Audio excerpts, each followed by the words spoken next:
मंच हुआ जहां से उन्होंने नियुक्ति पत्र नहीं बांटा है। क्या चाहे वो 100 की संख्या में हो, 20 की संख्या में हो, 50 की संख्या में हो, और अब तक ऐसे छोटे छोटे नियुक्तियों की अगर बात करें, इंजीनियर डॉक्टर को जोड़ करके, तो 14,000 सरकारी नौकरी से ऊपर हम लोग अभी तक सरकारी नियुक्ति पत्र बांट चुके हैं। अब अगर हम बड़ी बहादुरी की तरफ बढ़ रहे हैं तो कहीं आरएसएस और एबीवीपी के कार्यकर्ता से हमलाओं को हमारी परीक्षा को व्यवधान कराना चाह रहे हैं।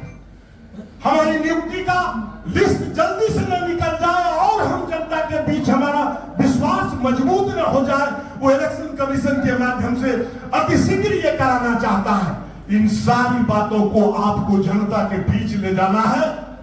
और रही बात अब अंतिम जो संगठन के रूप में जो चुनाव लड़ने की बात कहते हैं, किसने कहा आप लोगों को?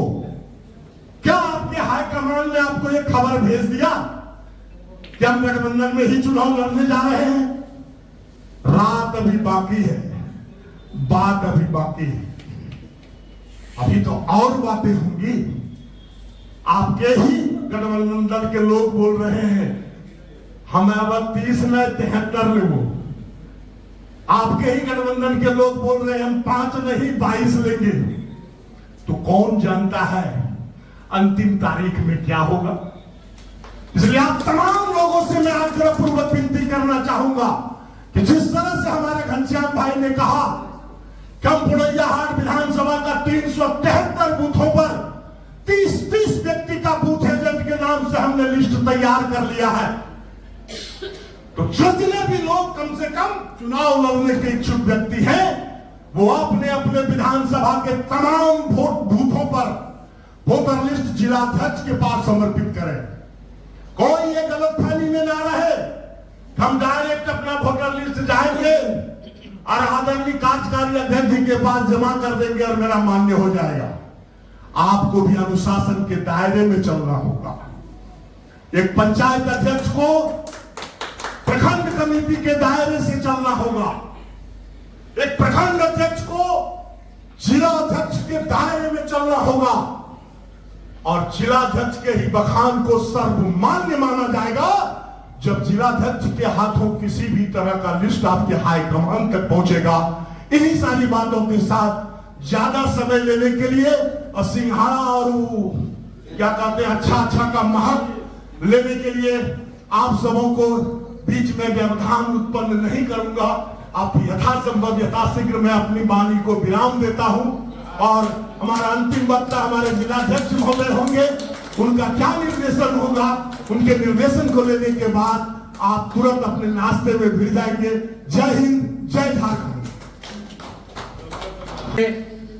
प्रदान करने के ख्याल से आप दौड़े चले आते हैं। आप सबों को बहुत बहुत धन्यवाद। और साथ हमारे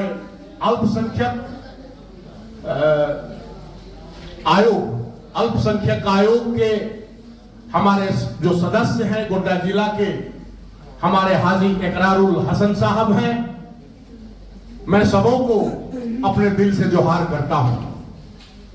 बहुत बातें बहुत चीजें सुनी थी और सुना हूं, और मैं सोच के रखा था कि सबों का सवाल का जवाब दूंगा, लेकिन समयावधि की कमी के कारण सबों का सवाल मेरे जहन में दब के रह गया। और मैं सिर्फ इतना ही कहना चाहूंगा, आज जिस स्थिति में गोड्डा जिला झारखंड मुक्ति मोर्चा है, मुझे इस पर गौरव होता है, इस पर मुझे घमंड होता है। इससे भी ज्यादा घमंड इस बात को लेकर होता है कि मैं ऐसे नेता जो हमारे राज्य के मुख्यमंत्री हैं, जो हमारे कार्यकारी अध्यक्ष हैं, जिन्होंने हम सभी कार्यकर्ताओं को इस तरह से लोगों की सेवा करके गौरव होने का अवसर प्रदान किया है, मैं इसी बातों से अपने आप को खुश महसूस करता हूं। और आप तमाम लोगों के शिकवा शिकायतों के जवाब में मैं एक छोटी सी लघु कविता, जो सब लोग जानते, कविता नहीं, एक कहानी मैं आपके बीच रखना चाहूंगा। एक पिता और पुत्र था जिसने कभी आर्थिक तंगी में बेटे के द्वारा मांगा गया था कि लकड़ी का एक घोड़ा खरीद दो। संजोग ऐसा था कि पिता के पास उस दिन 50 रुपया नहीं था। बोला बेटा ये लकड़ी का घोड़ा बहुत महंगा है, बाद में देखते हैं। बाद में पिता को इनकम भी आया, घर में पैसा भी आया, तो बोला बेटा चलो हाट। बोला क्यों पिताजी? बोला चलो ना बेटा आज तुमको सचपुरुआ घोड़ा खरीद पाते हैं। बोला हो घोड़ा दाम तो ढेरी है। बोला नहीं नहीं चलो ना आज सस्ते है हटिया में। चूंकि उस दिन पिता के पास जेब गरम था, हाट गया, हाट में उसको ओरिजिनल घोड़ा खरीदाया गया और घोड़ा लेकर के श्याम बाजार ने दोनों ने रास्ते में चर्चा करते हुए आने लगा।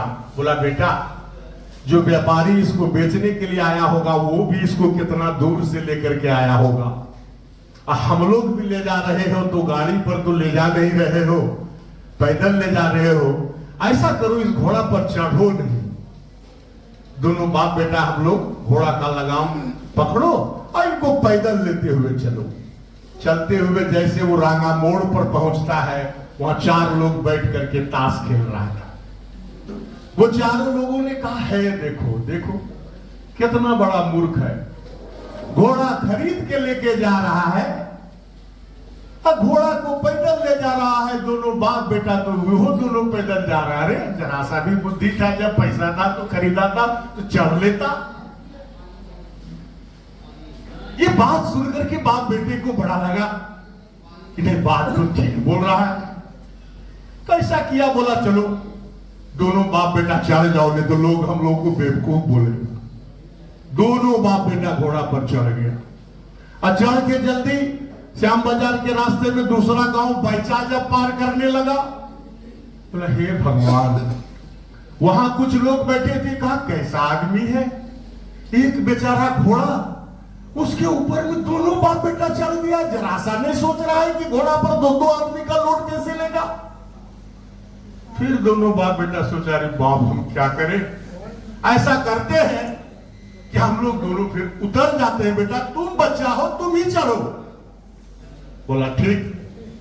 फिर आगे बढ़ते बढ़ते जैसे गया तो आगे वाला गांव में बोलता देख लो कैसा कलयुग आ गया। ये तो बच्चा है, बच्चा तो ऐसा हूं 10 किलोमीटर रोज दौड़ता है, बाप तो कम से कम बूढ़ा उम्र दराज है, बाप को चढ़ना चाहिए, बेटा को भले नीचे नीचे जाना चाहिए।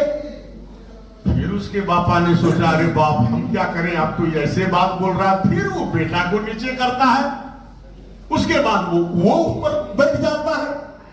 जब उसको लेकर के जब वो ठीक अपने गांव के पास पहुंचने को होता है तो बोलता हाय रे मंदिर कह रहा तो निष्कलंक लोग बेचरा के करे जाम सटाए कराके जब तुम बेटा पैदल ले जा रहे सर तो ही चढ़ गए। अब अगर आप लोग समझदार होंगे तो बात को समझ चुके होंगे कि मेरी कहानी कहने का प्रयोजन क्या है। हम सभी और हमारे नेता आदरणीय हेमंत सोरेन जी समाज के अंतिम व्यक्ति तक सरकार का लाभ पहुंचाना चाहता है और हर संभव उनका प्रयास